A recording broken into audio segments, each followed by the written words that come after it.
What do you see today? So we'll start with you, Keith. I'll just have to ask you the same questions again then, Ed. No problem, Keith. Nothing changes. How are you looking in terms of team news? Team news. Where are we? Yeah, similar to last week. I think we said we had a couple of knocks. Intense game last week, really intense physically. So we've been managing and nursing a few players. We'll wait and see who's fit. Any you could tell us? No, I mean nothing major, hopefully, but it's just a case of a few players have missed training this week, but we hope to have the majority of players available. You made a number of changes last week. I think it was 5 in total, which was unlike you this season. But the changes that you did make, they worked well for you, didn't they? Those that dropped out, those that came in, they performed well, and you got a good end result. Yeah, I think the lads that came in did really well, gave a really good account of themselves. I think I've always said competition for places is key to sustaining consistent results. I think we have that within the squad when everyone's fit. When we don't have everyone in that position, the squad is quite light in terms of bodies, but hopefully we've got enough. Callum Wilson and Miguel Almiron both were left out, came off the bench. Both, well, certainly for Almiron, he made an impact, scored the winner when he came on. How beneficial do you think that is for players to have a spell where they can sit and watch things develop and come on and do what we saw Miggy do last week? I think it's vital that you have the opportunity to do that from time to time. It's a long season with cups and Premier League and etc. And also the way that we play is demanding, as I've said before. We ask a lot of our players physically. So it's nice to be able just to pull someone back, give them a chance to reset and then bring them back into the team. And everyone will have their own opinions, of course, on the team. And when you bring a player out for their own physical needs, sometimes that can be overhyped. But for me, it's just a natural process of the season. Alexander Isak's obviously been back for a few weeks now, but it looked as though on Sunday he was kind of back to his best, scintillating like what we saw in his debut against Liverpool. How good, you've been saying he's been good in training for a few weeks now. How good is it for us to see that there on the pitch against Wolves on Sunday? Yeah, really good. I mean, that's how he's trained. As I said before, he got the concussion. He was in really, really good form in training, and I was desperate to see him execute that on the pitch. I felt he did that against Wolves. I thought he was outstanding in every respect. Physically, he was very, very good. Technically, very good. And his goal, I'm still enjoy watching that even now a week after. So hopefully that's the start of a really good run for him. Does he give your team a different dimension? I think he's a different player. Yeah, to anyone that we have in the squad. I think he's got really good versatility to his game. I think he can do a bit of everything, which is a great asset for us to have in our front line. So yeah, I think he brings a different dimension, but I'd say every player has their own strengths and uniqueness that makes the team slightly different. Now you obviously play Forest tomorrow night. John Joe Shelby just left a matter of weeks ago, likely to start, you would suspect, for Forest. No Chris Wood though, because he's ineligible. How do you see that situation so close after these players have left? Yeah, well, both players were so highly regarded by us, players and staff. You know, John Joe last year and Chris played huge roles in keeping us in the league in a really difficult moment for the football club. I thought both players really stood up and excelled. So that's not forgotten by me or anyone connected with the club, I'm sure. They both left with our best wishes. And we were very thankful for the contribution they gave the club. Jacob Murphy is one player I didn't mention there when I was asking you, but he obviously came in and performed very well, and he's had to be very patient waiting for his chance. How pleased are you with the way he's been behind the scenes and then the way he came in and contributed on Sunday? Yeah, brilliant behind the scenes. A real positive energy every day in training. He's works and hones his skills meticulously. He's a real player that really wants to invest time and try and find ways to make or elevate his game to another level. So I'm really pleased to see him then come in and do well off the back of that work. Thought he was excellent last week. I think he's been excellent when he's entered the pitch. You know, as a substitute in the last 4 or 5 games, I thought he was very good, and I thought he deserved to start. After this, you've got a bit of a break. Is it coming at a good time for you guys to get that break before the run in and the sort of fight for European places? Yeah, I don't know. Like, I asked this question a lot. Is it a good time for a break? No one really knows. I think we'll take the break off the back of a spell where we want to go into that break really with a high and with positive momentum. If we can get a result in this game, I think we'd be in a really good place. So I do think it's an important match for us. That's it, thank you. Pleasure. Andy? Morning, Eddie. Morning. Simple question to start. How nice was it on a personal level to see a couple of goals again? Yes, very. I'm the type of manager that I suppose every manager is, but you live for goals. You live for those moments. You train and work hard for everyone to see that, because it's such an incredible moment when your team scores and you're able to celebrate with your supporters. So to see those two goals go in was a really good moment for everyone connected with Newcastle, and especially the 3 points that came with them, and hopefully it's the start of a good run for us. It's the first time Sven Botman, Bruno Guimaraes and Alex Isak have all started together. Could this be the spine of the Newcastle United team going forward? How good is that spine, would you say? Well, they're top players. The players you mentioned, they're all a good age. They've all have improvement in them as well, I think. So, yeah, I think they're exciting players for us, for the here and now and for future seasons. And most importantly, I think from my perspective, they've got great mentalities to the game, and they're desperate for success. You were talking Alex Isak before. What's your challenge to him now? I think to try and hit the levels that he did against Wolves on a consistent basis. I think that's my challenge. Can you replicate that kind of energy, intensity, quality every week, which is easier said than done, because that's what you're looking for all of your players. But certainly set a new benchmark in terms of his levels. I know he looked a bit knackered when he was coming off, but was that the most comfortable you've seen him for probably that first 50-55 minute period or so? But I think that's how we want our players to play. I don't want anyone to sort of cruise through a 90 minutes. I want them to give everything that they have until they can't give it anymore. I think that's a great way to go into a game, especially the attacking players. I was delighted with what he gave, and I've got no issue with him, emptying the tank and then coming off and then putting a fresh player on. And the more he plays, the more he'll build that endurance. One player who definitely emptied the tank and caught the eye was Joe Willock on his return to the team, or as Bruno has nicknamed him, Willoquinho. What do you reckon to this nickname? I've not heard it. So that's the first I've heard about it, but it's a good one. I thought Joe was very, very good last week. I thought he, again, epitomised the team in terms of his energy and the ground that he covered, but also his quality. His assist for Miggy, the pass, the timing of the pass, the weight of the pass. So he impacted the game in a really good way, and delighted for Joe because he's a really likeable character.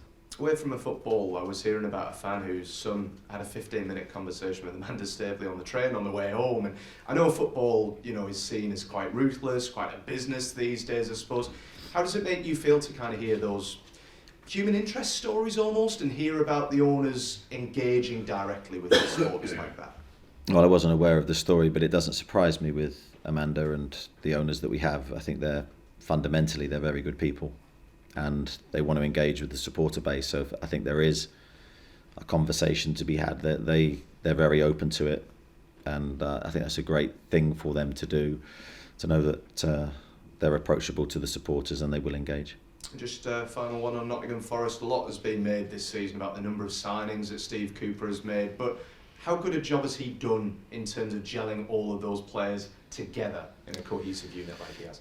Yeah, very good, very, very good. I think it can't be underestimated how difficult that is. I know from my experiences to manage a large group of players, especially when you have players that aren't playing or aren't involved in the matchday squad, to keep that harmonious and on the same track, keep everyone together is very difficult. So I think he deserves huge credit for the job that he's done. Firstly, in getting the team promoted from a very difficult position and now stabilising the team in the Premier League. I think their performances throughout the season, have just got better and better. So we know it's going to be a very, very difficult game for us. Thanks, Eddie. Thank you. Thanks, guys. Damien? Eddie, just going back to Alexander Isak, after the game on Sunday, he said he was delighted with the goal because heading's not particularly his strength. I mean, is it good to know that an established international, a young international, realises that he's got stuff he can work on and that there's room for improvement in him?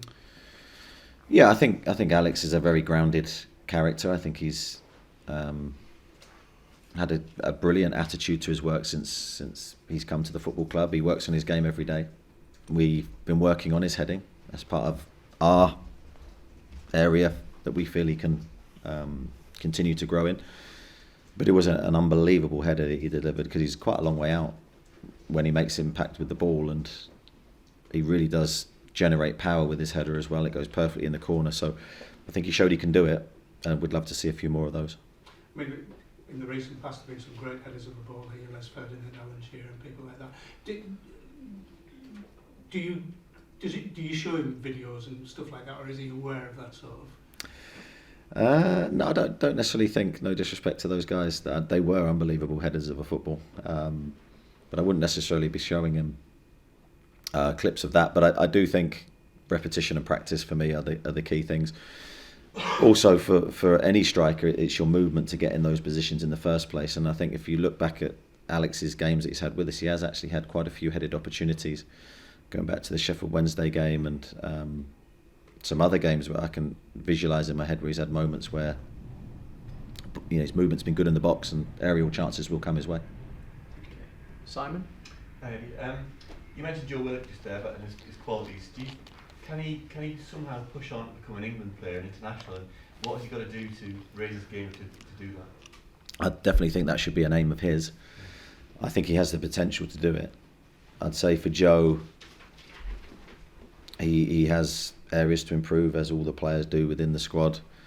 But it's there for him. He's young enough. I think he's got potential to grow.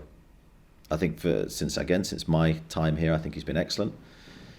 I do think his game's improved. I do think he's got more to go. I think he can score more goals. I think he can assist more, especially the position that he's playing in. I think he's had those moments and chances. You go back to the goal he scored against Chelsea, which is a brilliant finish. I think if he can add a few more of those types of moments to his game, I'm sure he'll be knocking on the door. Yeah, he's the kind of physical player that England like in terms of the energy he can bring and the mobility he's got. Yeah, he can get around. Yeah, he can get around the pitch brilliantly. He's dovetailed into a wide area as well at times for us. He's had that natural rotation into those areas, and he's done really well. So that versatility to his game. He's not a one-dimensional player, and I really like that about him. Yeah. And then having lost Shelby and Wood, they're going to go to Forest and know your game plan, know exactly what you're going to be saying before the game. Is that a problem? Is that going to be something to overcome, where you have to outfox them in terms of what they're expecting you to do? I'm not sure I know what I'm saying before the game, right. But in terms of my team talk, I always think it's an interesting one when you go to a team that has players that know how you play. But your game's always evolving. So even since John Joe's left and Chris has left, I think our game's slightly evolved in different ways. We've focused on different things. So hopefully we can surprise them in some way. Thank you. Thanks, Simon. Miles? Any update on Anthony Gordon? Does this break give you a chance at least to get him fit for Manchester United? Yeah, that's the plan. We're trying. As I said, the scan wasn't plain sailing on that. It wasn't like a shoe-in. It wasn't a week or two injury. It's slightly more serious than that. So we're doing everything we can to get him back as quickly as possible. At the moment, he's in a period where he's staying off the grass, staying off his feet, and the injury's healing. He feels good, but he's got work to do to get ready for that game. Linton, obviously it's near enough a month without a game for him. How do you keep him tickled on? What's he been like around the place? He's been exceptional, as he always is. He's done some one-to-one sessions. He's really worked hard on his game in between this break, so it's a chance for him to totally refresh, get that suspension away from his mind, and then get back to work. Ian? Hi. Hi. On Sunday, you used the expression, I think for the first time, we were desperate for that win, which is just, you knew just how important that one was. Has it shaped this week? Has it eased any possible tensions that were creeping in? Or has it made the build-up for this game easier than it would have been? Well, I'll repeat it. We're desperate for another win. You're desperate every week. That doesn't change for me. So, yeah, the mood in the training ground's been lifted for the win. I don't think there's any denial in that. But I think that would be the same for every training ground up and down the country. We'd gone a few weeks without that feeling. We wanted to return to our best. I felt we did. It wasn't a perfect performance, but I think there's a lot of good in it. Hopefully we can build on it. Just Matt Target, been on the bench a few games. How close is he to starting again? Yeah, he's pushing. I think he's trained very well since he's come back to full fitness. He's been really consistent. Yeah, he's pushing. He's a top quality player. Luke? I think Kieran Trippier said after the game on Sunday that they weren't shying away from the fact that they want to be in the Champions League next season. Is that your view as well, or would any sort of European football be an achievement for you? Well, I'm gonna duck the question, Luke, because for me it's not. Of course, it's about what we do and where we finish. And I know everyone's obsessed with Europe, but for me it's every week, can we be the best we can be? And then ultimately what we deserve to achieve, we will. But we're looking at small steps, not the end goal. The end goal will take care of itself. But when would you allow yourself to start thinking about European football? At the end of the season. Last game. Yeah.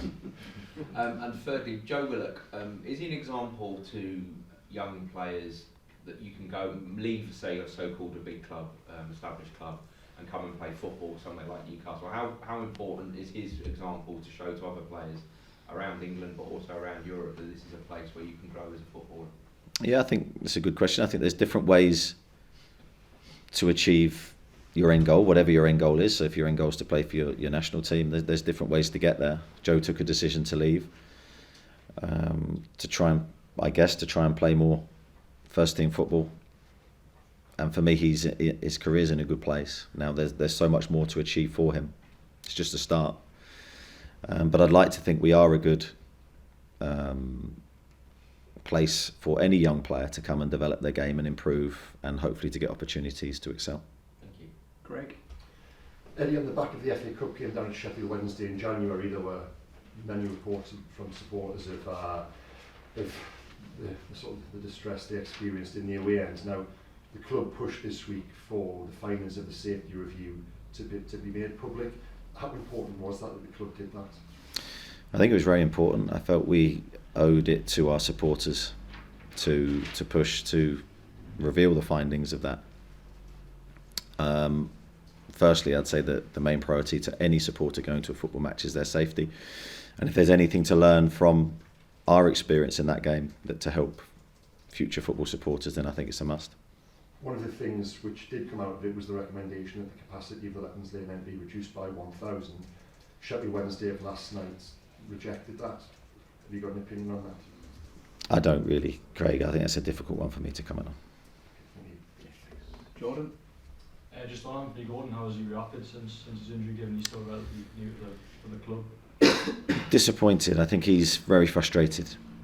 I don't think he's had many injuries before in his career, so I think he's just got a determination to get back on the pitch straight away. But I think there's also an understanding when you get an injury, and especially if it's not, as I say, a small knock. It's something you have to be careful with, because these smaller problems can become bigger problems if you don't look after yourself. So yeah, he's desperate to get back on the grass and contribute. But there will be a time where it's not safe for him to do so. Did the injury come at a time where you felt he was getting fully up to speed? Yeah, it was a real blow for him, because he'd worked really, really hard on his fitness to get to an optimum place, and it was a innocuous tackle that just rocked his ankle. Sometimes there's nothing you can do with these things. The impact injuries, nothing you can do. You just got to take it and look to come back as quickly as possible. And just on Alex Isak, he was called up for Sweden this week. I'm sure you're very pleased for the player, but is there a part of you that hoped he could have stayed with you over the international break and built on that fitness? No, I think he's very proud to play for his country. He wanted to go. Yeah, I'm very pleased he's been called up. He certainly deserves it. Lee? Well, Eddie, just on the summer recruitment, obviously we don't know which competition you're going to end up in yet. You may not end up in any European competition at all. Are you looking at 2 or 3 different markets in terms of the calibre of player? Do you have that sort of sectioned off? I'd say that's a difficult one, because depending on what we achieve, as you say, if we achieve anything, I think it impacts then what our income will be, and with financial fair play, which is, as we all know, is a very difficult thing to work out what we will and won't be allowed to do. All I will say is financial fair play will certainly impact us again in the summer, regardless of what competition we're involved in. And I'm just looking at that Man City game, Haaland's performance the other night. That, I know you stopped him from scoring in your game, but that was an example of the standard. You talk about small steps, but that would be a massive leap to go in toe-to-toe with a Man City in the last stages of the Champions League, wouldn't it? Yeah, I think that's all hypothetical for us at the moment, but yeah, certainly enjoyed watching that performance from him in terms of how to score goals. A brilliant display, but certainly something we're not directly looking at the Champions League at this minute in time. And Nottingham Forest, good to see them back, but it's always been a tough venue to go to, as some of the big guns have discovered this season. Yeah, I think they're unbeaten there in 9 games, so, and that includes tough games. Drew with Manchester City recently, so it's a really tough place to go. I think the atmosphere will be red hot. I think it will be naturally a Friday night game. I think the atmosphere from both sets of supporters, I think, will be really good. So looking forward to it, but certainly can't underestimate the challenge there. It's going to be difficult. We're going to have to be at our best. Just finally, a quick one on the Ryan Fraser situation. Is he any closer to returning to the first team base? And secondly, sort of from the mental health side of it, from a player, it can't be healthy that he's stuck down there watching his teammates succeed at the other end. Yeah, I think I made comments on that last week. Certainly, I don't think it's something I should be commenting on every week. Okay, Excellent. Kieran? Given John Joe's skill set, his presence around the dressing room, is he someone you still almost need to replace going forward? Yeah, I think I said last week, I think there's a hole in the squad left by his departure. He's a big character, big personality, a lot of experience, and certainly I agree. I think that's something we will need at some stage to replace. Ideally, we wouldn't have lost that from the squad in the first place, but these things happen. So certainly, yeah, our midfield is light, as I've said before, and John Joe's experience and general game management know-how. There's a lot to be said for having that within your squad. And the club, I think, are bringing in scouts. They want to bring in people to cover Austria, Uruguay. It seems like you're casting a net wide to almost find the next player to save money, as it were. Well, I think your football club success depends on recruitment. It's that important. Who you bring into your football club really dictates everything that happens afterwards. I'm not involved in the structure of how we set up those departments as other people's jobs, but I certainly welcome any changes that are positive for what we do. Martin? Eddie, just to go back to Craig's point regarding Hillsborough, the club took the eyewitness accounts of more than 50 fans and worked very closely with the Newcastle United Supporters Trust, and then pushed on to find out what was said in the minutes of the meeting from January the 20th. How important is it that the fans know that the club has their back in situations like this? Yeah, it's hugely important. I think those eyewitness accounts, that they should be encouraged to listen to that feedback, because it's only the supporters that are actually living that experience. So as I said, anything that can help the long-term success and safety of match day experiences for the supporters is crucial. So we need to gather those findings and then try and implement the changes that improves it. And Newcastle has a large travelling support. How important is that to the players and to yourself? It's huge, and I think it's one of the first things, if not the first thing, you look for on an away ground when you step out to the pitch is where are our supporters. You know, this is for me just coming. You know, I don't go out for the warm up, so I'm coming out and seeing things firsthand. And where are our supporters? And then you see the support, and then you can hear them, and it gives you an incredible feeling to know you're supported wherever you go. Newcastle supporters this season, home and away, have been incredible for us, and I know that will continue as long as we do our bit and giving our all for the shirt. And was it distressing when you heard about some of the accounts that the fans had gone through in the upper and lower concourse in terms of the overcrowding that day? Well, absolutely, and I think especially with the history attached to the stadium, that was hugely concerning for me. And as I say, the safety is the paramount importance. Okay, Chris? More Denny, you mentioned that John Joe Gordon leaves you light in midfield. It also created an opportunity for Elliot Anderson obviously started him against Liverpool, and then there was the unfortunate situation with Nick going off. How close is he to getting another opportunity, and how impressive is he? Yeah, he's had a good couple of weeks in training, I'd say, Elliot. He's had I'm sure if you asked him, a frustrating season to this point, because he's had a number of little niggly injuries, nothing serious in the early part of the season, which really restricted his time on the pitch, I think. And now he's come back to full fitness. I think he's been fit for a while, so I think he's now built that resilience in his body. He looks in a good place. He's certainly going to be needed, and he's going to get opportunities between now and the end of the season. What I love about Elliot is he's versatile. So he can play wide, he can play inside. And with a small squad, he's got a huge part to play. And you mentioned that when everyone's fit, you have options. You may be a bit late when you don't have so many options. If you were to get into European competition next season, regardless of which, do you need both quality and numbers to really boost that if you're going to be playing sort of midweek and a weekend throughout the season? Yeah, I think hypothetically, if we were in more competitions, absolutely would need to boost the squad in terms of depth. But of course, quality, because there's no point having depth if the quality is not there, so you need both.